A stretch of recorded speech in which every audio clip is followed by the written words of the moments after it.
হিজরি সন আমাদের প্রাণের সন। হিজরি সন মুসলমানদের নতুন সমাজবদ্ধ হওয়ার সময়ের সন। হিজরি সন যখন মুসলমান নিজের ভূমিতে মসজিদ বানিয়ে নামাজ পড়তে পারে, এটার সূচনার সন। হিজরি সন বা হিজরত মুসলমান যখন প্রতিরোধ গড়ে তোলার সূচনা করেছে ওই সময়ের সন। হিজরি সন হলো মুসলমানদের রুখে দাঁড়ানোর সময়ের সন।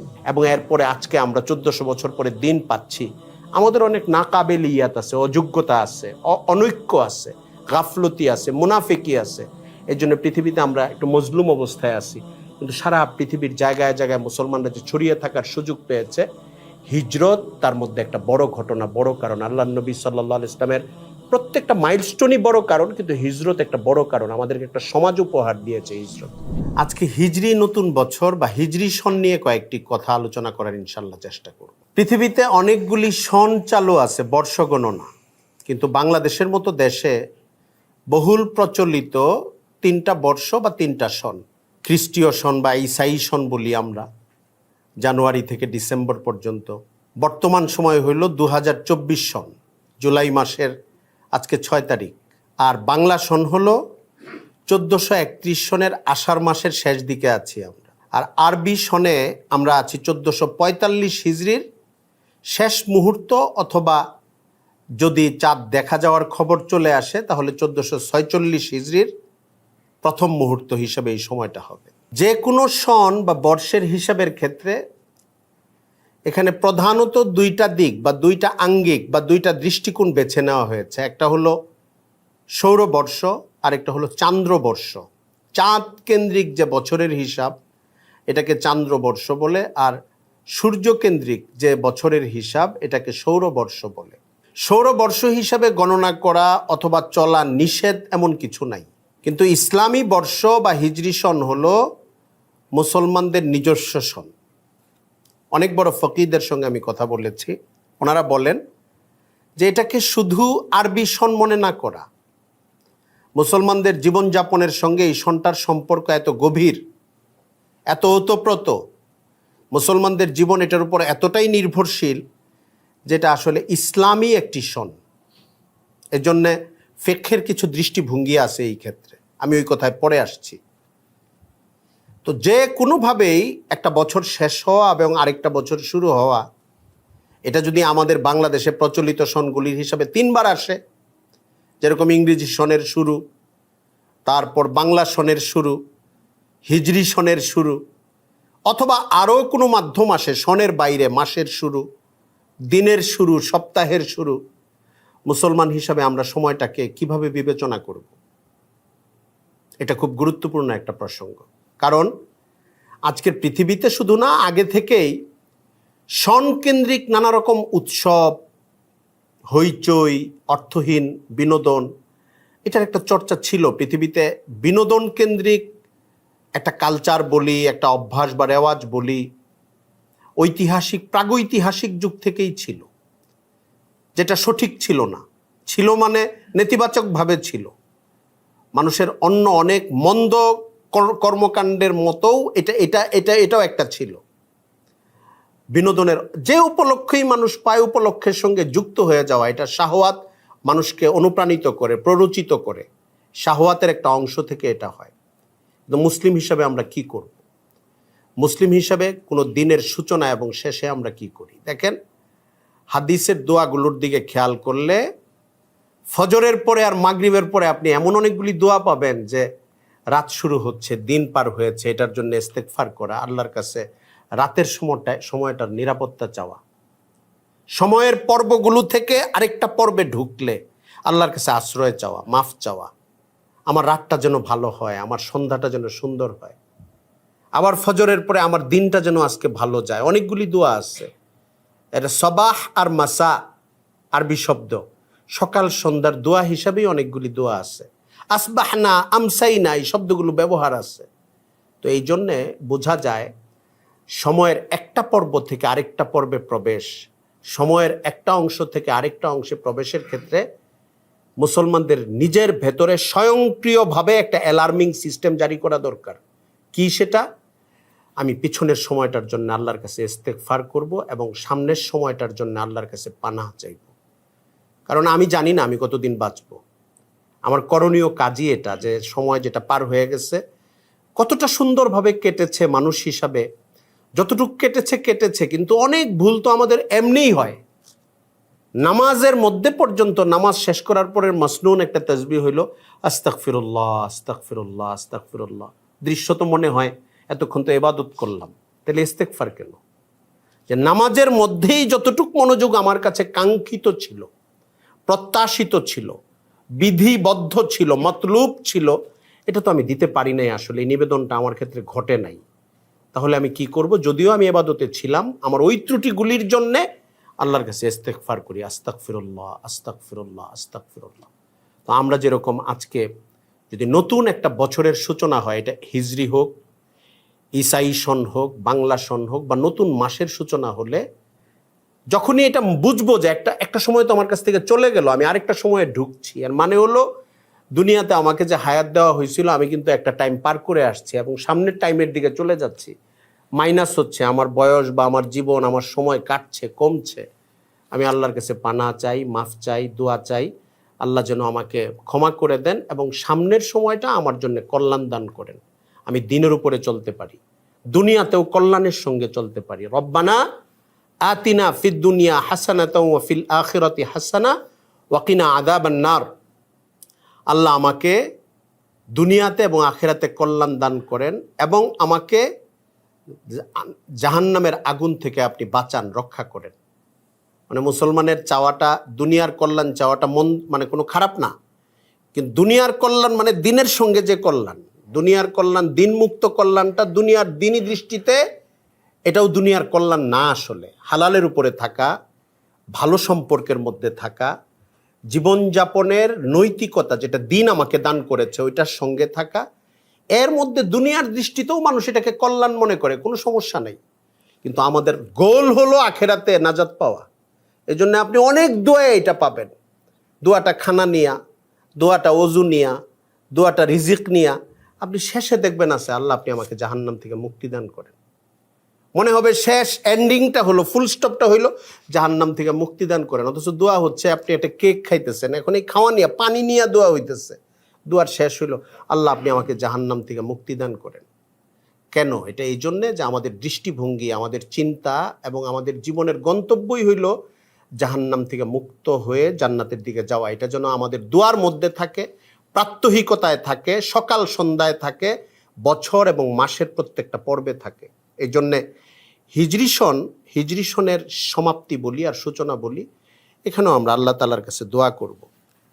বিশেষভাবে দুইটা দোয়া পাওয়া যায় হাদিসে, যে কোনো চাঁদ দেখলে, নতুন চাঁদ দেখলে, মাস শুরু হলে রাসূল করিম সাল্লাল্লাহু আলাইহি ওয়াসাল্লাম দোয়া করতেন, আল্লাহুম্মা আহিল্লাহু আলাইনা বিল ইয়ুমনি ওয়াল ঈমান ওয়াস সালামাতি ওয়াল ইসলাম রব্বি ওয়া রব্বুকাল্লাহ।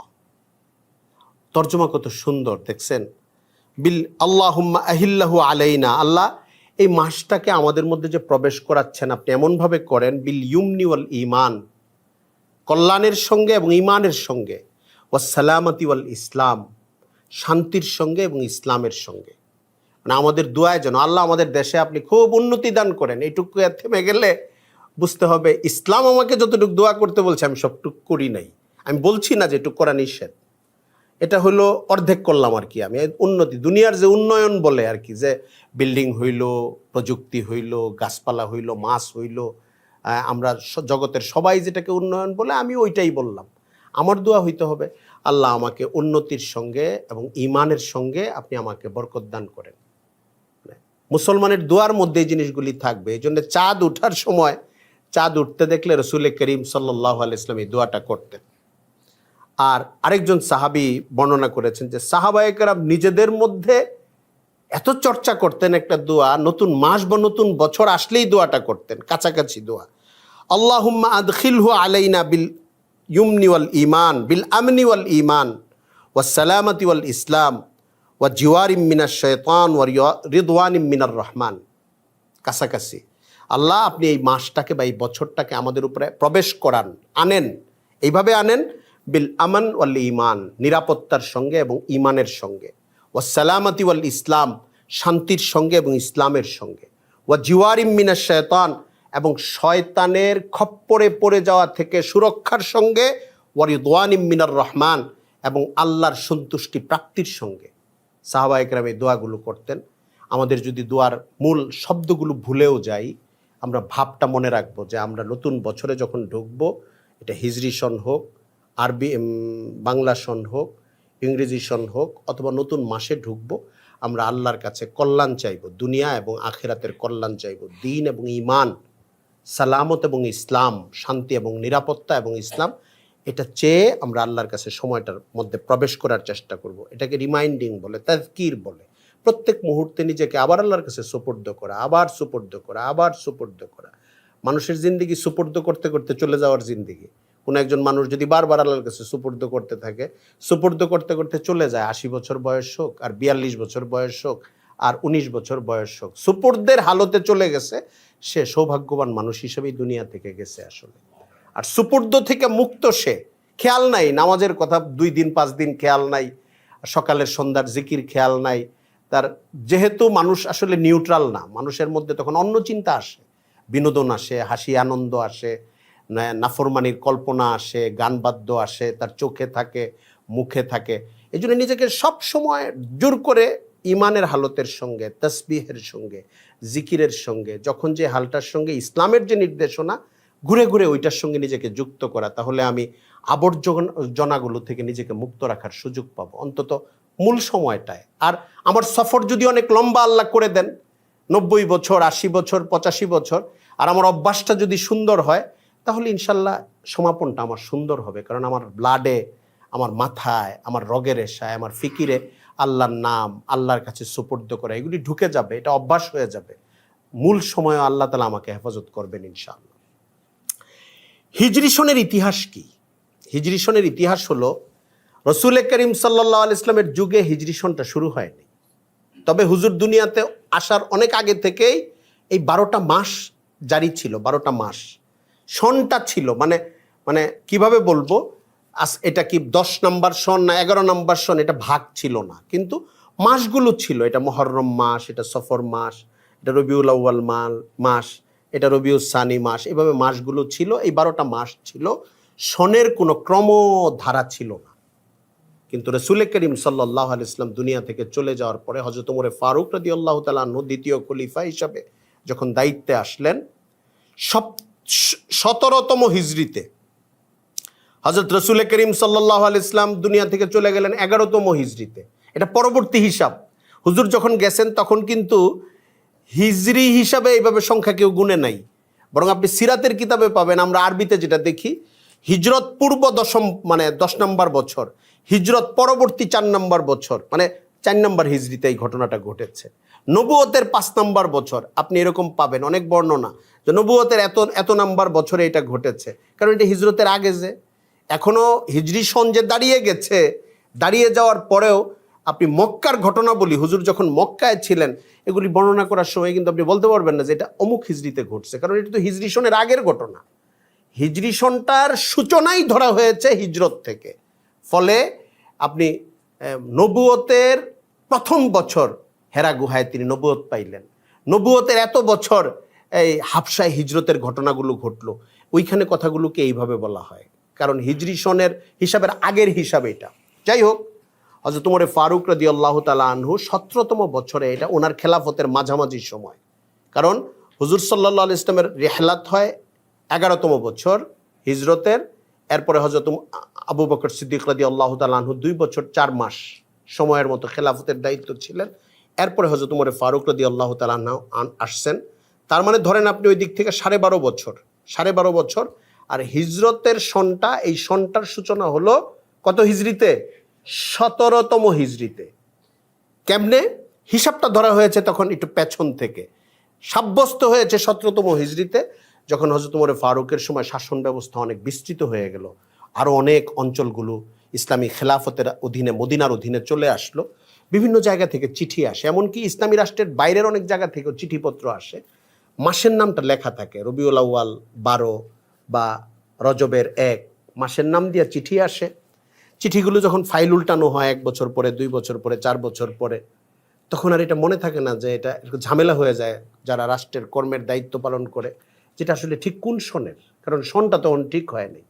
তখন সাহাবা একরামের সঙ্গে মশওয়ারা হয়, অনেকগুলি প্রস্তাব আসে যে ওই সময় থেকে হিজরি মানে আমাদের সনটাকে ধরা হোক। তখনও যে এই সনের নাম হিজরি সন হবে এইটা সাব্যস্ত হয় নাই, একটা সন করা হোক, আমাদের একটা বর্ষ গণনা শুরু হোক।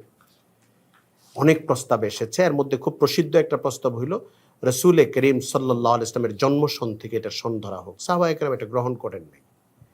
তারপরে নবুয়ত যেই বছরে এসেছেন, মানে নবুয়তের প্রথম বছর, রসুল করিম সাল্লাল্লাহু আলাইহি ওয়াসাল্লামের 40 বছর বয়সের যে সময়টা, এটাও গ্রহণ হয় নাই। প্রস্তাবের মধ্যে মক্কা বিজয়, একটা বড় ইসলামের ইতিহাসের গুরুত্বপূর্ণ অংশ, নবী সাল্লাল্লাহু আলাইহি ওয়াসাল্লাম দুনিয়াতে থাকা অবস্থায়, এটাও গ্রহণ হয় নাই। বদরের যুদ্ধ ইসলামের ইতিহাসে, মানে ওই যুদ্ধটা পরাজিত হয়ে গেলে মুসলমান শেষ হয়ে যেত, ওই যুদ্ধটার বিজয়ের কারণেই মুসলমানদের ইতিহাস পরবর্তী সময়টায় অগ্রসর হয়েছে। এটা আল্লাহ রসুল সাল্লাল্লাহু আলাইহি ওয়াসাল্লামের দোয়াতেও আছে। হুজুর যখন আরিশে দোয়া করতেছিলেন বদরের যুদ্ধের আগ মুহূর্তে, 2 হাত তুলে, একদম বুখারী শরীফ এটার বর্ণনা এমন আছে যে এত বেকারার হয়ে, এত অস্থির হয়ে, এত চোখের পানি ফেলতে ফেলতে, দুই হাত তুলতে তুলতে রসুল করিম সাল্লাল্লাহু আলাইহি ওয়াসাল্লাম উপরের দিকে তুলে ফেলছেন একদম। তো এইভাবে অনেক গুলি তারিখ বা সন সেখানে এসছে, কিন্তু কোনোটাই গ্রহণীয় হয় নাই।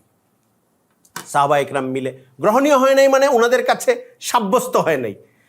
সর্বশেষ যেটা ঠিক হয়েছে এটা কি, হিজরতের সময় থেকে আমরা সনটাকে গণনা করব। হিজরত হলো আমাদের সনের প্রথম মুহূর্ত বা প্রথম বছর, এইভাবে আমরা আমাদের সনটাকে গণনা করব। কেন? এটা সবচেয়ে গুরুত্বপূর্ণ প্রশ্ন। মুসলমানদের ইতিহাসে হযরত রসুল করিম সাল্লাল্লাহু আলাইহি ওয়াসাল্লামের সাহাবায়ে কেরামকে নিয়ে মদিনায় হিজরত করাটা হলো ইসলামের ইতিহাসের অনেক গুরুত্বপূর্ণ একটা ঘটনা। মজলুম অবস্থার মধ্যে মুসলমানরা ছিলেন, একটা জায়গায় একসঙ্গে হয়ে বয়ান করবেন, একটা জায়গায় জামাতের সাথে নামাজ পড়বেন। যারা অল্প কিছু সাহাবীকে আল্লাহ রসুল সাল্লাল্লাহু আলাইহি ওয়াসাল্লাম হাবশায় পাঠায় দিচ্ছেন আত্মরক্ষার জন্য, যে তোমরা দিনও প্রচার করো, দিন নিয়ে বাঁচো, সমুদ্র পার হয়ে ওই পারে চলে যাও, তোমরা কোনো রকম জানটা বাঁচাও, দিনটা বাঁচাও, ওইখানে চলে যাও। তাদেরকে স্পেশাল একটা অনুমতি দিয়ে আল্লাহ রসুল এখানে পাঠাইছেন, কিন্তু নিজে হিজরত তখনও করেন নাই। যখন আল্লাহর পক্ষ থেকে নির্দেশ আসলো ওনার নবুয়তের 13তম বছর, এই সময় উনি হিজরত করলেন, মদিনায় করলেন। এর আগে 2 বার মদিনার লোকজন ওনার কাছে বায়াত হইল, আপনারা জানেন সিরাতের লম্বা ঘটনা এটা। এবং মদিনার লোকজন আশ্বাস দিল, আপনি আসেন, আমরা আপনাকে স্বাগত জানাই, আপনার জীবনের, আপনার মিশনের নিরাপত্তা আমরা দান করব, আমরা আপনার পাশে আছি, আমরা আপনাকে শত্রুর হাতে ছাড়ব না। এটা এমন একটা জটিল, একটা কঠিন একটা অঙ্গীকার ছিল। তখনও ইসলামের ঘোষণা দেন নাই, ইসলাম গ্রহণ করেন নাই রসুলের চাচা হজরত আব্বাস, আবদুল্লাহ ইবনে আব্বাসের আব্বা হজরত আব্বাস, রসুলের গার্জিয়ান, অভিভাবকের মতো মদিনার ওই সাহাবিরা যারা বায়াত করতেছেন, বায়াতে আকাবায়ে থানিয়া, বায়াতে আকাবায়ে উলার সানিয়া, দ্বিতীয়বারের সময় উনি হাজির। উনি বলতেছেন, আপনারা যা বলতেছেন আপনারা বুঝা বলতেছেন তো, আমার ভাতিজা কিন্তু এখানে খুব কষ্টে আছে, এখান থেকে যখন যাবে আরও মানুষের আক্রোশ বাড়বে, পরে আপনাদের ওইখানে গেলে পরে আপনারা আসলে রক্ষা করবেন তো, ওর পাশে থাকবেন তো। উনি নিজে কিন্তু তখন ঈমান আনেন নাই, শুধু ভাতিজা হওয়ার কারণে তার ভাতিজার ধর্মের সঙ্গে যারা এসে যুক্ত হয়েছে, যারা বলছে যে আপনি আমাদের এলাকায় আইসা পড়েন, এই মক্কা থেকে আমাদের কাছে চলে আসেন, আমরা আপনাকে পূর্ণ নিরাপত্তাটা দিব। আব্বাস আর একটু এনশিওর করতে চাইতেছেন, যে নিশ্চিত হইতে চাইতেছেন আমার ভাতিজার জীবনটা বিপন্ন হবে না তো, এরা ভুল কথা বলতেছে না তো, না বুঝা বলতেছে না তো। উনি আবার ওদের কাছ থেকে অঙ্গীকার নিচ্ছেন। তারা বলছেন, না আমরা আসি, আপনার সাথে আসি। আল্লাহ রসুল সাল্লাল্লাহু আলাইহি ওয়াসাল্লাম এরপরে যখন হিজরত করে মদিনায় গেলেন, ইতিহাস দেখেন, এটা আজকে পড়ার সময় আমার আরেকবার মনে হয়েছে যে এমন তো 10টা লোক থাকতে পারতো ইহুদিদের মধ্যে, এক সাইড দিয়ে মিছিল করতেছে, মানি না, মানবো না, হয় না? ওইখানে তো মুশরিক ছিল, ওই সময় ছিল তো। আল্লাহ রসুল সাল্লাল্লাহু আলাইহি ওয়াসাল্লাম যখন হিজরত করে প্রথম দিন ঢুকেন, অল্প কিছু মানুষ মুসলমান হয়েছেন, কিন্তু আল্লাহ তাআলা এমন একটা অলৌকিক পরিবেশ করে দিয়েছেন, যত বৈরী মানুষেরা ওইখানে ছিল তারাও যে একজন মহান মানুষ আমাদের এখানে আসছে। তার দিন গ্রহণ করেছে অল্প সংখ্যক মানুষ মদিনার, কিন্তু তারা প্রভাবশালী, তাদের কথায় সমাজটা চলে মোটামুটি, কোনো বিদ্রোহ নাই, কোনো জটিলতা নাই। কিছু উৎসুক মানুষ ছিল, বেশিরভাগ মানুষ ছিল ঔৎসুক্যের সঙ্গে সঙ্গে স্বাগত জানানোর মেজাজ নিয়ে, মহাব্বতের সঙ্গে, ভালোবাসার সঙ্গে, একটা প্রবল আগ্রহের সঙ্গে তার জন্য অপেক্ষা করেছেন। এরপরে কি হয়েছে, মদিনা সনদের মতো সনদ হয়েছে, অন্যরাও এটার পরবর্তী রাজনৈতিক পরিণতি হলো সবাই আল্লাহ রসুলের নেতৃত্ব মেনে নিয়েছে, কোরআন হাদিসের নেতৃত্ব মেনে নিয়েছে। আপনি মদিনা সনদের যতগুলি এটা খুব খুব সুসন্নিবেশিত অবস্থায় ইতিহাসে পাওয়া যায় না, যতটুকু পাওয়া যায় আপনি দেখবেন যে কোনো ঝামেলা হলে আল্লাহ রসুল যেটা ফায়সালা করে দিবে এটা তারা সবাই মেনে নিবে, কেউ কারো উপরে হস্তক্ষেপ করবে না, কারোর ধর্ম পালনে করবে না, চাপ তৈরি করবে না। যদি কেউ অঙ্গীকার ভঙ্গ করে সে তার শাস্তি পাবে। কেউ বহিরাগত শত্রুকে সহযোগিতা করবে না, বাইরের কোনো শত্রু আসলে সবাই এক পাশে থাকবে, একসঙ্গে থাকবে। এরকম ভাইটাল কিছু কথা ছিল। নেতা হিসেবে আল্লাহ রসুল সাল্লাল্লাহু আলাইহি ওয়াসাল্লামকে তারা মেনে নেয়। রসুল মদিনায় ঢুকার সময় কুবা অঞ্চল দিয়ে ঢুকলেন, এখানেই প্রথমে মসজিদ বানাইলেন। মুসলমানদের ইতিহাসে এটা একটা স্বর্ণালী দিন শুরু হইল। সবাই একসঙ্গে দাঁড়ায় নামাজ পড়ে, কেউ বাধা দেয় না, বরং সবাই সবাইকে সঙ্গ দেয়। রসুল মদিনা পর্যন্ত আসতে আসতে জুমা পড়লেন, ওইখানে আবার মসজিদের মতো হইল। মদিনায় আসলেন, মসজিদ নববী বানাইলেন, রাষ্ট্র হইল, জেহাদ হইল, আরো আহকাম আসলো। মুসলমানরা একটা আলাদা জীবন পাইলো, যে জীবনটা হিজরতের আগে পায় নাই। এই জন্য হিজরত সম্পর্কে ইসলামী ইতিহাসের মূল্যায়ন হইল আল ফারিকু বাইনাল হক্কি ওয়াল বাতিল, হক আর বাতিলের মাঝের একটা প্রাচীর হলো হিজরত। আল্লাহ রসুল সাল্লাল্লাহু আলাইহি ওয়াসাল্লামের জীবনে অনেকগুলো ঘটনাই মাইলস্টোনের মতো। তার জন্ম, কোরআন নাজিলের প্রথম দিন, তার ওহির দিন, তায়েফের ঘটনাকেও আপনি বলতে পারেন 1400 বছর পরে আমি যদি আবেগ দিয়া বলি, তায়েফের ঘটনাও তো একটা মাইলস্টোন, আসলেও মাইলস্টোন। হিজরত একটা মাইলস্টোন, বদরের যুদ্ধ একটা ঐতিহাসিক ঘটনা। আপনি বলতে পারেন আমি বেদনা গাথা হিসাবে আমি উহুদ থেকে আমি গণনা শুরু করব। মক্কা বিজয় একটা ঐতিহাসিক সময়। আপনি এটাও বলতে পারেন যে সলেহ হুদাইবিয়া, হুদাইবিয়ার সন্ধিকে বাদ দেই কেন, ওই টাইম থেকে তো মুসলমান মক্কা বিজয়ের সন্ধান পেয়েছে। কিন্তু যতগুলি জায়গায় আপনি দাগ দিবেন যে এটা একটা মাইলস্টোন, তার চেয়ে অনেক বেশি গুরুত্বপূর্ণ হইল হিজরতের ঘটনা আল্লাহ রসুলের জীবনে। কারণ হিজরত দৃশ্যমানভাবে হইল পলায়ন, মনে হয় যে জন্মভূমি থেকে সবাই চলে যাচ্ছে, একটু পরাজয় পড়া ব্যাক গিয়ারের মতো, গাড়ি আর সামনের দিকে যাবে না, এখন পিছায়া যাওয়ার মতো, না বলে রাতের আধারে স্থান প্রস্থান করার মতো, চলে যাওয়ার মতো। কিন্তু ইসলামের ইতিহাসে ওই হিজরত বিজয়ের মাধ্যম হয়েছে। আল্লাহ রসুল সাল্লাল্লাহু আলাইহি ওয়াসাল্লাম 8 বছর পরে আবার তার জন্মভূমিতে পৃথিবীর সবচেয়ে বড় সাহসী, বিনয়ী রাষ্ট্রনায়ক, যুদ্ধনায়ক হিসাবে প্রবেশ করেছেন।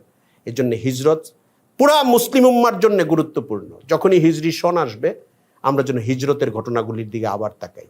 যখনই হিজরি সন মানে একটা সন না, হিজরি সন মানে বললাম তো যে সময়ের পরিবর্তনের সময় আমরা হাজিরা দিব আল্লাহর কাছে। কিন্তু আমাদের ইসলামের ইতিহাসের এই ঘটনাগুলো এমন, আমরা যেন আবার ঘটনাটাতে ঢুকি, আমরা যেন সিরাতের আগে পরে। হিজরি সনটা তো একটা মাঝের সময়, হিজরত তো আল্লাহ রসুলের জীবনের একটা মাঝের সময়। আমরা আগের অংশটাতেও যাব, পরের অংশটাতেও যাব, সাহাবায়ে কেরামের কুরবানির অংশগুলোর মধ্যে প্রবেশ করব। হিজরি সন শুধু এতটুকু মনে আছে, হিজরি সন আমাদের প্রাণের সন। হিজরি সন মুসলমানদের নতুন সমাজবদ্ধ হওয়ার সময়ের সন। হিজরি সন যখন মুসলমান নিজের ভূমিতে মসজিদ বানিয়ে নামাজ পড়তে পারে, এটার সূচনার সন। হিজরি সন বা হিজরত মুসলমান যখন প্রতিরোধ গড়ে তোলার সূচনা করেছে ওই সময়ের সন। হিজরি সন হলো মুসলমানদের রুখে দাঁড়ানোর সময়ের সন এবং নতুন করে মুসলমানদের রাষ্ট্র গঠনের যে একটা সুযোগ। এবং এরপরে আজকে আমরা 1400 বছর পরে দিন পাচ্ছি, আমাদের অনেক নাকাবেলিয়াত আছে, অযোগ্যতা আছে, অনৈক্য আছে, গাফলতি আছে, মুনাফিকি আছে। এই জন্য পৃথিবীতে আমরা একটু মজলুম অবস্থায় আছি। কিন্তু সারা পৃথিবীর জায়গায় জায়গায় মুসলমানরা যে ছড়িয়ে থাকার সুযোগ পেয়েছে, হিজরত তার মধ্যে একটা বড় ঘটনা, বড় কারণ। আল্লাহ নবী সাল্লাল্লাহু আলাইহি ইসলামের প্রত্যেকটা মাইলস্টোনই বড় কারণ, কিন্তু হিজরত একটা বড় কারণ, আমাদেরকে একটা সমাজ উপহার দিয়েছে হিজরত। হিজরি সনের সময় এই জন্যে আমরা যেন এই দিকটার দিকে খেয়াল রাখি। এটা হলো হিজরি সনের অন্যতম তাৎপর্য। এখান থেকে হিজরি সনের গণনা এই জন্য শুরু হয়। হিজরি সনের ফিকহি দিক কি, আইনি দিক কি ইসলামী? ওলামায়ে কেরাম বলেন হিজরি সন আমাদের নামাজ, রোজা, হজ এগুলির এবং আরও কিছু ইবাদতের, আশুরা এবং অন্যান্য বিষয়ের নিশ্চিতভাবে এই সংখ্যাটা বের করতে হলে চাঁদের বছর থেকে আমাদের হিসাব মিলিয়ে বের করতে হবে। এটা কখনোই আমরা সৌরবর্ষ দিয়ে হিসাব মিলিয়ে বের করতে পারবো না। অনেকগুলি মুসলমানদের জীবনের সাথে সম্পৃক্ত ইবাদতের বিষয়গুলো ঈদ হিজরি সনের সাথে সম্পৃক্ত। এটা এমন না যে ঠিক আছে এই বছর জানুয়ারির এত তারিখে রমজান হয়েছে, এত তারিখ থেকে ফেব্রুয়ারির এত তারিখ পর্যন্ত, আচ্ছা আমরা ঠিক করে ফেলি সব বছর ওই টাইমে হবে না, এটা আমাদের চাঁদের বছরই হবে। এই জন্য এটা একটা বাই রোটেশন ঘুরতে থাকে। দেখা যায় আমাদের মতো বয়স যাদের 40 পার হয়েছে, 50 পার হয়েছে, এনে মুরব্বীও আছেন, আমার চেয়েও মুরব্বী আছেন, তারা দেখবেন প্রচণ্ড শীতেও রোজা কাটাইছেন, প্রচণ্ড গরমেও রোজা কাটাইছেন, বর্ষাতেও রোজা কাটাইছেন। এটা সার্কেলের মতো ঘুরতেছে, রোজা, ঈদ, হজ, এই সময়টা ঘুরতেছে, চাঁদের বছরের সাথে মৌসুমটা ঘুরতেছে। তো এই জন্য হিজরি সনের কোনো খবর রাখবে না মুসলিম উম্মাহ, তাহলে একটা ফরজ তরকের গুনাহ হবে সবার। হিজরি সনকে গুরুত্ব দেওয়া এটা মুসলমানের জন্য করণীয়, কিন্তু ফরজে কেফায়া বলা হয়েছে। ফকিহগণ বলেন একটা মুসলিম সমাজের জন্য ফরজে কেফায়া হইল হিজরি সনের হিসাব রাখা। ফরজে কেফায়া বুঝি তো আমরা, যেরকম জানাজার নামাজ আসলো, কিছু মানুষ যদি নামাজ পড়ে ফেলে তাহলে অন্যদের আর গুনাহ হবে না, কিন্তু জানাজা রেখে গেছে, নামাজ পড়তে কেউ আসতেছে না, যে আরেকজন যাক আমার টাইম নেই, আরেকজন যাক আমার টাইম নেই, আমার সময় নাই, সবাই গুনাহগার হবে, ফরজ তরকের গুনাহগার হবে। এই জন্য হিজরি সন যদি কমপক্ষে কিছু মানুষ খেয়াল রাখে, সমাজের ওলামায়ে কেরাম হোক, দিনদার মানুষ হোক, একটু ঝামেলা হয় কারণ আমাদের জানুয়ারি ফেব্রুয়ারি মাথায় বেশি থাকে, কিন্তু আমরা হিজরি সনটা যেন খেয়াল রাখি। আজকে যদি আমাদের হিজরি সনের শেষ দিন হয়, তাহলে এটা কোন মাস হইল? জিলহজ, হিজরি সনের শেষ মাস জিলহজের। আজকে যদি চাঁদ না উঠে থাকে, একদম ফাইনাল হয়ে গিয়ে থাকে, তাহলে 30তম দিনের সূচনা হয়ে গেল মাগরিবের পর থেকে। হিজরি সনের বা আরবি মাসের গণনাটা শুরু হয় কখন থেকে? দিনটা মাগরিবের পর থেকে, চাঁদ ওঠার সময় থেকে পরের দিন মাগরিব পর্যন্ত। তো এই জন্য, আর যদি এমন হয় চাঁদ উঠে নাই, তাহলে আমরা এই জিলহজের শেষ দিন, চাঁদ উঠে গেলে মহররমের প্রথম দিন। তো এই সনটা গণনা আমাদের ঠিক রাখ। আশুরায় যদি রোজা রাখতে চাই, এটা গুনতে হবে তো, নাহলে আমরা আশুরায় রোজা রাখবো কেমনে? এবং আশুরার রোজা তো রমজানের পরে হাদিসের ভাষ্য অনুযায়ী সবচেয়ে ফজিলতপূর্ণ রোজা হইল আশুরের রোজা। এটা অন্য আলোচনা, আমি আজকে এই আলোচনাটায় ঢুকবো না, আপনারা শনিবারের সামনের সপ্তাহে হয়তো আলোচনাটা পাবেন। আমরা আশুরার রোজার নিয়ত করে রাখি যে রমজানের পরে সবচেয়ে ফজিলতের রোজা হইল আশুরার রোজা। পেছনের 1 বছরের গুনাহ আল্লাহ তাআলা মাফ করে দেন আশুরার রোজায়। রাসূলুল্লাহ সাল্লাল্লাহু আলাইহি ওয়াসাল্লাম মক্কায় যখন ছিলেন তখন ওই রোজা রাখতেন, এবং কোরাইশরাও এই রোজা রাখতো। আমি আগে এই পুরো ডিটেলসটা আমার জানা ছিল না, এইভাবে জানা ছিল না। আবার হুজুর যখন মদিনায় আসছেন, তখন সাহাবায়ে কেরামকে নির্দেশ দিয়েছেন আশুরার রোজা রাখতে। তখনও রমজানের রোজা ফরজ হয় নাই, সাহাবায়ে কেরাম ফরজ হিসাবে রোজা রাখতেন, নির্দেশে রাখতেন। পরে যখন রমজান ফরজ হয়ে গেল, তখন রমজান ফরজ, আশুরার রোজার ব্যাপারে ঐচ্ছিকতা দিয়ে দেওয়া হইল, যে পারে সে রাখবে, যে রাখবে না সে রাখবে না, নফল এটা। এরপরে যখন দেখলেন ইহুদিরা এই রোজা রাখে, রাসূল সাল্লাল্লাহু আলাইহি ওয়াসাল্লাম ইহুদিদেরকে জিজ্ঞাসা করলেন, তোমরা কেন রাখো? আমরা এই জন্য রাখি যে এই দিন আল্লাহ তাআলা হযরত মুসা আলাইহিস সালামকে ফেরাউনের কবল থেকে মুক্ত করছিলেন। রাসূলুল্লাহ সাল্লাল্লাহু আলাইহি ওয়াসাল্লাম তখন একটা শব্দ ব্যবহার করছেন। আজকে আমার সাথী যে আরো 2-1 আলেম মৌলানা সাহেব বসা ছিলেন, আমি ওই বাক্যটা লিখছি, এখানে নোট করেছি। আমি বলছি যে অন্য নবীদের ব্যাপারে ইসলামের দৃষ্টিভঙ্গি কি, তার একটা ফাউন্ডেশন আল্লাহর নবী এখানে বলে দিয়েছেন। কি? যখন শুনছে ইহুদিরা বলতেছে যে মুসা আলাইহিস সালামকে আল্লাহ তাআলা কার কাছ থেকে মুক্তি দিয়েছেন? ফেরাউনের কাছ থেকে। এই জন্য আমরা শুকরিয়া হিসেবে এই রোজাটা রাখি, এই দিন দিছেন মুহররমের 10 তারিখ। রাসূলুল্লাহ বলতেছেন, ফানাহনু আহাক্কু ওয়া আউলা বিমুসা মিনকুম, তাহলে তো আমরা তোমাদের চেয়ে অনেক বেশি হকদার আর অনেক বেশি অধিকারী মুসার ব্যাপারে তোমাদের চেয়ে। তোমরা মুসা আলাইহিস সালামের অনুসারী দাবি করে তোমরা যদি রোজা রাখো, তাহলে মুসার ব্যাপারে তো তোমাদের চেয়ে আমরা অনেক, মুসা আলাইহিস সালামের ব্যাপারে আমরা আরো বেশি অধিকারী, আমরা আরো অনেক বেশি অনুসারী তার। হক নবী তো সবাই হক, যাদেরকে বিভিন্ন ধর্মের লোকেরা এখনকার দুনিয়াতে বলে উনি আমাদের নবী, হাকিকত হইল মুসলমানদের দাবি হবে এমন যে আমরা ওই নবীর আনুগত্যের ব্যাপারে, সম্মানের ব্যাপারে তাদের চেয়ে বেশি হকদার। কারণ তাদের সম্মানের মধ্যে কিছু বিকৃতি আছে, কারোর সঙ্গে আল্লাহর সঙ্গে নিসবত করে দেয়, কাউকে খুদার শরীক হিসাবে সাব্যস্ত করে, কাউকে খুদার পরিবারের মানুষ হিসাবে সাব্যস্ত করে। আমরা তো ওইটা করি না। আমরা আল্লাহ তাআলা তার যে পরিচয়টা দিয়েছেন, আল্লাহর বান্দা, সমস্ত নবী আল্লাহর বান্দা, এরপরে তিনি আল্লাহর নবী। আমরা ক্লিন, পরিষ্কার, উজ্জ্বল এবং ওনার জন্য গৌরবজনক যে পরিচয়, এই পরিচয় দিয়ে ওনাকে বিশ্বাস করি এবং ওনাকে সম্মান করি দিল থেকে। আমরা মনে করি না উনি শুধু তাদের নবী, আমরা মনে করি উনি আমাদেরও নবী। রাসূলুল্লাহ সাল্লাল্লাহু আলাইহি ওয়াসাল্লাম এটা বললেন এবং সাহাবীদেরকে বললেন, তোমরা রোজা রাখবা আশুরার দিন। তবে ইহুদিদের সঙ্গে যেন মিলে না যায়, এটার জন্য এর আগে হোক বা পরে হোক একদিন রোজা রাখবা, 9 তারিখ অথবা 11 তারিখ। এটা হযরত আব্দুল্লাহ ইবনে আব্বাসের আরেকটা বর্ণনায় আরো পরিষ্কার আসছে, এটা একটা অন্য প্রসঙ্গ, ওইটাতে আর আমি না যাই। হিজরি সনের সঙ্গে বাংলা সনের একটা সম্পর্ক আছে। পহেলা বৈশাখ নিয়ে মঙ্গল কি জানি হয় বাংলাদেশে, মঙ্গল শোভাযাত্রা, পেঁচা টেচা ইত্যাদি অনেক কিছু, অনেক লম্বা কাহিনী। গত কয়েক বছর যাবত আবার পেঁচার আওয়াজ একটু কমে গেছে, আমরা দেখতেছি মুসলমানদের সচেতনতা, ইমানদার মানুষদের সচেতনতা, সচেতন মত বিনিময় প্রচার প্রচারণার কারণে ভিত্তিহীন জিনিসগুলো দুর্বল হয়ে যাচ্ছে। কিন্তু আমাদের একটা জিনিস জানা দরকার যে বাংলা সনটার উৎপত্তি একদম শক্তিশালীভাবে একমাত্র হিজরি সন থেকে, এটা যেন আমাদের মাথায় থাকে। এই জন্য বাংলা সনকে মঙ্গল শোভাযাত্রার সঙ্গে, পেঁচার সঙ্গে, লক্ষ্মী পূজার সঙ্গে, অমুকটার সঙ্গে তমুকটার সঙ্গে যুক্ত করা সাংস্কৃতিকভাবে এটার কোনো নৈতিক, বাস্তবিক, ঐতিহাসিক অধিকার কারো নাই। ইতিহাসটা কি আপনি নিজে অঙ্ক যোগ বিয়োগ করলে বুঝবেন। এটা ইতিহাসটা হলো বাদশাহ আকবরের আমলে 992 হিজরিতে তারা চিন্তা করে যে ফসলি সনের সঙ্গে মিল রাখার জন্য আমাদের একটা সৌরবর্ষ বানাইতে হবে, জানুয়ারি ফেব্রুয়ারির মতো, কিন্তু নতুন আর একটা সৌরবর্ষ। এই জন্য এটা জানুয়ারি ফেব্রুয়ারি বললে তো আর হবে না, বৈশাখ টৈশাখ দিয়া মিলায়া ওনারা বৈশাখ জ্যৈষ্ঠ আষাঢ় শ্রাবণ ভাদ্র আশ্বিন, এটা হিন্দুস্তানে পাকিস্তানের দিকে এই শব্দগুলো আরেকটু অন্যভাবে উচ্চারণ করে। বিভিন্ন শব্দই ইংরেজিতে যেরকম জানুয়ারি ফেব্রুয়ারি তো আমরা হুবহু এটা বলি, আরবিতে এটার উচ্চারণ আবার আরেক রকম, ভাষায় ভাষায় গেলে শব্দগুলোর মধ্যে একটু পরিবর্তন হয়। তো ওনারা এটা বানানোর পরে ওই সময় আবার ইংরেজি সন ছিল 1556 খ্রিস্টাব্দ, কিন্তু হিজরি সন কত ছিল? 992 হিজরিতে 992 বাংলা সন ধরে তারা একটা সৌরবর্ষ বানান। 992 হিজরিতে তারা কি বানান? 999 বাংলা সন। এখন আমরা কোথায় আছি?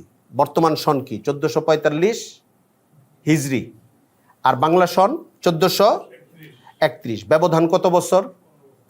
14 বছর, ঠিক আছে না?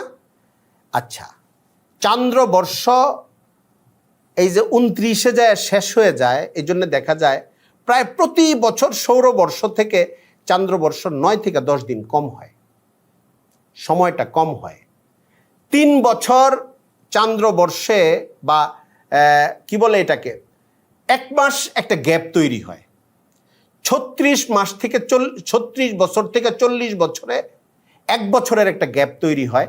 অর্থাৎ আপনি কোনো একজন প্রবীণ আলেমকে যদি জিজ্ঞাসা করেন যে আপনার বয়স কত, আমি কালকে হযরত মাওলানা আরশাদ মাদানী সাহেব দারুল উলুম দেওবন্দের মুরব্বি যিনি, ওনাকে একজন জিজ্ঞেস করছেন হুজুর আপনার বয়স কত, আমার সংখ্যাটা ভুল হতে পারে এরকম আর কি, উনি বলতেছেন যে ইংরেজি হিসাবে ঈসাই হিসাবে আমার বয়স 82 বছর, হিজরি হিসাবে আমার বয়স 84 বা এরকম 85, উনি কি যেন একটা অঙ্ক দিয়েছেন।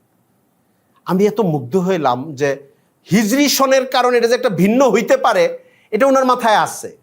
মানে ইসলামী সন হিসাবে কেন? কারণ এই সনটার মধ্যে তো 1 বছর কমে গেছে, তো প্রতি 36 থেকে 38 বা 39-এ তার তো একটা বছর বেড়ে গেছে হিজরি সন। হিজরি সন তো একটা বছর বেড়ে যাবে তার। আমাকে কোনো এক সময়, আমি যখন মতিঝিল মাদ্রাসায় শিক্ষকতা করতাম, অন্য এক মাদ্রাসার শিক্ষক একদিন জিজ্ঞেস করছেন, এটা একটা অন্য প্রসঙ্গ, যে আপনাদের যে ওজিফা দেওয়া হয়, বেতন দেওয়া হয়, এটা কি জানুয়ারি ফেব্রুয়ারি হিসাবে না আরবি হিসাবে? আমি বললাম জানুয়ারি ফেব্রুয়ারি হিসাবে, বেশিরভাগ জায়গায় এখন এটাই হয়। তো জানুয়ারি ফেব্রুয়ারি হিসাবে, তাহলে তো আপনারা 3 বছরে একটা বেতন মিস করেন। ওইটা কি বললেন না? হ্যাঁ, 3 বছরে একটা বেতন নাই আপনাদের। পরে কি তাহলে 9 বছরে 3টা বেতন নাই, তো 30 বছরে 10টা বেতন নাই। জটিল বিষয় কইলেন, খেয়াল করি রে এটা। আমরা তো হিসাবের সুবিধার জন্য সবাই জানুয়ারি টু ডিসেম্বর ধরে চলতেছি। যাই হোক, আমি লম্বা আলোচনায় যাব না। এখন আপনি বুঝবেন যে 1431 আর 1445 এই কয়েকশো বছরে কেমনে হইল। এই যে 14 বছরের বেশ কমটা শুরু হয়েছিল কোন সময় থেকে? 992 হিজরিতে। তখন একদম সমান 992 হিজরি 992 বাংলা সন, এভাবে তৈরি করে তারা সৌরবর্ষ তৈরি করেছে। তারা আমাদের চেয়ে 10 দিন বেশি ছিল, বা 9 দিন কোনো বছর। এই জন্যে 992 থেকে কত এখন ব্যবধানটা কত বছরের, কতশো বছরের? এই টাইমটার মধ্যে 14 বছরের বা 14.5 বছরের একটা বেশ কম তৈরি হয়েছে। কিন্তু মূল সূচনাটা পুরাপুরি হিজরি সন কেন্দ্রিক। হিজরি সনের সঙ্গে মিলিয়ে শুধু তারা বলছে আমরা একটা সৌরবর্ষ করবো ফসলি সনের জন্যে। এই জন্যে বাংলা সন আমাদের সন, বাংলা সনের জন্য আমরা দোয়া করব। একটা কথা আছে এখানে, সুনির্দিষ্ট আমল বানায় ফেলাইলে আবার বেদাত হবে। যদি এরকম বলি আমি আপনাদেরকে, বা বাংলাদেশের আলেমরা বলে দেয় যে পয়লা বৈশাখের দিন ফজরের পরে গান বাদ্যে না গিয়া সবাই মসজিদে বসে দুরূদ শরীফ পড়বেন এবং তারপরে দোয়া করবেন, প্রতি বছর এটা যদি একটা আমল হয়ে যায়, আমাদের 10 বছর পরে এক প্রজন্ম যদি মনে করে যে পয়লা বৈশাখের সকালবেলায় ফজরের পরে মসজিদে এই যে দোয়াটা হয় এটা একটা বিশেষ ফজিলতের দোয়া, তাহলে বেদাত হয়ে যাবে। বেদাত হইল শরীয়ত ওইটাকে স্পেশালভাবে আমল বলে নাই, আপনি ওইটাকে আমল করা শুরু করেছেন। হ্যাঁ, যদি আপনি নর্মাল করেন যে আমি এখন নিজের থেকে এমনি তেলাওয়াত করতেছি, জিকির করতেছি, এটা কোনো সমস্যা না। নির্ধারণ করা যাবে না, ফজিলতের কথা বলা যাবে না ওইটার মধ্যে আরোপিতভাবে, যেটা শরীয়তে নাই। এজন্য উলামায়ে কেরাম অনেক সময় করেন কি, একটা আমল এমনি করতে বলেন যে এটা সাধারণ সওয়াবের কাজ হিসাবে করো, কিন্তু যখন দেখেন যেটা রেওয়াজ হয়ে যেতে পারে এবং মানুষ এটার মধ্যে স্পেশাল ফজিলত খুঁজতে থাকতে পারে লাইলাতুল কদরের মতো, তখন আবার পিছায় আসেন, বলেন এখন বাধ্য এটা আর করার দরকার নেই। সাধারণভাবে আমি যে কথাগুলি ভূমিকায় বলেছি, আমরা এটাকে স্পেশাল কোনো ফজিলতের কাজ না মনে করে যে নতুন বছর শুরু হচ্ছে, সকল মুসলমান পেছনের বছরের জন্য আল্লাহর কাছে ক্ষমা চাই। এটা যেরকম আমরা দিন শেষ হইলে রাতের জন্য চাই, রাত শেষ হইলে দিনের জন্য চাই, মাস শেষ হইলে মাসের জন্য চাই, আমরা আল্লাহর কাছে পেছনের দিনগুলোর জন্য ক্ষমা চাইবো আমাদের ভুল ত্রুটির জন্য, সামনের দিনের জন্য আল্লাহর কাছে আমরা সাহায্য চাইবো। এটা আমরা করতে পারি। এইভাবে আমরা সমস্ত গুনাহ খাতার যে কালচার, এটা থেকে নিজেকে মুক্ত রাখবো। হিজরি সনের সাংস্কৃতিক গুরুত্বটা অনেক বেশি। সংস্কৃতি কি, লম্বা আলোচনা করার ইচ্ছা ছিল আমার। সংস্কৃতি একটা বিশাল ধোঁয়াশাপূর্ণ জিনিস, যেরকম মিডিয়া, যে সিনেমায় কাজ করে সেও বলে আমি মিডিয়ায় কাজ করছি, আবার আমরা যারা দিনের কথা বলি পরে আবার প্রচার হয় আমরাও বলি আমরা মিডিয়াকে ব্যবহার করছি। মাঝখানে অনেক কিছু, যারা নিউজ করে তারা মিডিয়া, বিবিসিও মিডিয়া, ফিল্ম করে মুভি করে তারাও বলে আমরা মিডিয়ায় আসি, নাটক করে এরাও বলে আমরা মিডিয়ার জগতে আসি। তাহলে মিডিয়া আসলে কি? বিনোদন আইটেম থেকে নিয়ে ইনফরমেশন প্রচার বলেন, ধর্ম প্রচার বলেন, মতাদর্শ প্রচার বলেন, অথবা ইনফরমেশন এক জায়গা থেকে আরেক জায়গায় নেওয়ানো বলেন, টোটালটাই মিডিয়া। সংস্কৃতিটাও এরকম, এটার নানান রূপ আছে। এটার একটা কমন অর্থ হইল সমাজে প্রচলিত জিনিসগুলোকেই সংস্কৃতি বলে। এটা নেগেটিভ দিক থাকতে পারে, ইতিবাচক আবার পজিটিভ দিক থাকতে পারে। হিজরি সন যেন মুসলমানদের কাছ থেকে হারায় না যায়। হিজরি সন আসলে প্রতিটা মাসকে মনে রাখা মুসলমানদের, আমরা যেরকম জানুয়ারি ফেব্রুয়ারি আর বৈশাখ জ্যৈষ্ঠ আমাদের মনে আছে, মুসলমানের সন্তানদের দায়িত্ব। স্কুলগুলি তখন নাচ গান শেখানোর প্রতি মনোযোগ বেশি দিয়ে দিচ্ছে, সিলেবাসে আছে এই পরিমাণ নাচ শিখতে হবে, আবার আপডেট জানাইতে হয়, হারমোনিয়াম বাজাইলো কি না, এটা করলো কি না, তার স্কিল বৃদ্ধি হইল কি না, নৃত্যকলা ইত্যাদি ইত্যাদি কত কলা আছে এখন দেশে। তো কিন্তু মুহররম সফর শিখানো, মুহররম সফর, রবিউল আউয়াল, রবিউল সানি, জমাদিউল আউয়াল, জমাদিউল সানি, রজব, শাবান, রমজান, তারপরে কি শাওয়াল, জিলকাদা, জিলহাজ্জা, এই মাসগুলো শিখানো, অন্তত বড়রা শিখা, বাচ্চাদের সামনে উচ্চারণ করা। স্কুলের দিকে তাকায় থেকে আমাদের লাভ নাই, মাসগুলো শিখাবো। হিজরত কোত্থেকে আসলো, হিজরি সন কোত্থেকে আসলো, এক একটা মাস আসবে, অনেক মাসেরই কিছু আমল আছে, আবার অনেক জায়গায় অনেক মাসকে কেন্দ্র করে অনেক বেদাতি আমলও যুক্ত করে দেয় অনেকে, ওইখান থেকে পরহেজ করাবো। রুসুম থেকে, যেগুলি শরীয়তে ভিত্তি নাই, কিন্তু যেখানে শরীয়তের আমল নির্ধারিত করা আছে, আমরা ওই মাসটাকে গুরুত্ব দেওয়া, আমলগুলো করা, আমাদের নতুন প্রজন্মকে জাগ্রত করব এবং ইসলামের ইতিহাসের সঙ্গে, ইসলামের কালচারের সঙ্গে, ইসলামের জীবনযাত্রার সঙ্গে, ইসলামের জীবন পদ্ধতির সঙ্গে, আবেগের সঙ্গে এবং ইতিহাসের বিভিন্ন মাইলস্টোন বা সূত্রগুলোর সঙ্গে আমাদের নতুন প্রজন্মকে পরিচিত করানোর অন্য অনেকগুলি মাধ্যমের মতো এটাও একটা মাধ্যম। হিজরি সন, হিজরি সনের আজকে কত তারিখ? আচ্ছা, এই মাসে কি ঘটছিল বলো তো বাবা? রমজান, যেরকম রমজানের অনেক তাৎপর্য আছে, আবার 17ই রমজান একটা ঐতিহাসিক দিন। বলেন তো ওই দিন কি হয়েছিল? বদরের যুদ্ধ হয়েছিল। নতুন প্রজন্মকে জানানো, পরে 5টা বাক্যে বলতে বলা যে বদরের ইতিহাসটা কি বলো তো বাবা, দেখি কি হয়েছিল, বদর কি জিনিস। না হলে আমাদের সহযোগিতা করা, তাকে জানানো, শোনানো, যেন আমার নতুন প্রজন্ম জানে ইসলামের ইতিহাসে কি কি ঘটছে। আল্লাহ তাআলা আমাদেরকে হিজরি সনের প্রথম মুহূর্ত থেকে পেছনের সব গুনাহ মাফ চাওয়ার এবং আমাদেরকে মাফ করে দেন আল্লাহ, এবং সামনের সময়টাকে দিন, ইমানের সঙ্গে, সালামতের সঙ্গে, শান্তির সঙ্গে জীবন কাটানোর তৌফিক দান করেন। আমাদের মজলুম ভাইরা যারা পৃথিবীর বিভিন্ন প্রান্তে মজলুম অবস্থায় আছেন, বিশেষ করে ফিলিস্তিনের ভাইরা, তাদের এই নতুন বছরের প্রথম প্রহরেই আল্লাহ তাআলা তাদেরকে বিজয় দান করেন। আমরা দোয়া করতে থাকি, বিজয় তো দিবেন আল্লাহ। অনেকে বলে যে হুজুর অসম্ভব জিনিস চান কেন? অসম্ভব তো ভাই আপনার কাছে, আমার কাছে। আমার তো মন চাই, এই কথা বলি যে ইসরায়েলকে কেচার মতো ক্ষমতা আল্লাহ তাআলা ফিলিস্তিনি ভাইদেরকে দিয়ে দেন। আপনি বলবেন যে কেমনে দিবেন? আল্লাহ দিবেন, অথবা আল্লাহ দিবেন না, আমার চাইতে অসুবিধা কি? যারা জালেম, যারা মুসলমানদেরকে আক্রান্ত করছে, কষ্ট দিচ্ছে, কাঁদাচ্ছে, রাস্তায় রক্তর মধ্যে ভাসাচ্ছে, আল্লাহ তাআলা প্রত্যেকটা শয়তানি শক্তিকে যারা পৃথিবী নিয়ন্ত্রণ করছে এখন, তাদেরকে এদের সামনে অবনত হয়ে, পর্যুদস্ত হয়ে, বিপর্যস্ত হয়ে যেন চিৎকার করতে থাকে। ওই দৃশ্যটা আমরা দেখতে চাই। আল্লাহর কাছে দোয়া করি আমরা, আল্লাহ কবুল করবেন অথবা আল্লাহ পরে কবুল করবেন, এটা আল্লাহর বিষয়। আমার চাওয়ার মধ্যে কার্পণ্যের তো কোনো দরকার নাই। আমি দিল খুলে আল্লাহর কাছে চাইবো। আল্লাহ তাআলা সকল মজলুম মুসলমানদেরকে মুক্তি দান করুন। ওয়া আখিরু দাওয়ানা আনিল হামদুলিল্লাহি রাব্বিল আলামিন ওয়া মা আলাইনা ইল্লাল বালাগ।